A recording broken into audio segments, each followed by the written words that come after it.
सुरेश धस म्हणतायत की धनंजय मुंडेंचा राजीनामा मुख्यमंत्र्यांनी का घ्यावा, अजित पवारांनी तो घेतला पाहिजे, त्यांनी ते मान्य केलं पाहिजे.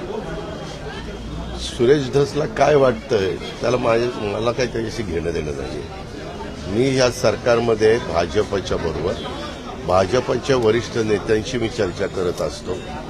त्यांच्याशी चर्चा करून महायुतीचं सरकार व्यवस्थित पुढे काम करावं, त्याच्यामध्ये एकनाथराव शिंदेंची पण महत्वाची भूमिका आहे.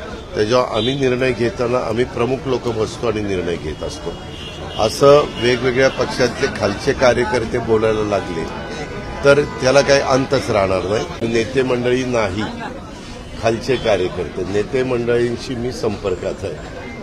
तुम्ही कुणाला नेते समजता ते मला माहिती नाही. मी ज्यांना नेते समजतो ते वेगळे आहेत आणि तुम्ही ज्यांना नेते समजतात ते माझ्या दृष्टीनं पक्षाचे नेते नाही आहेत.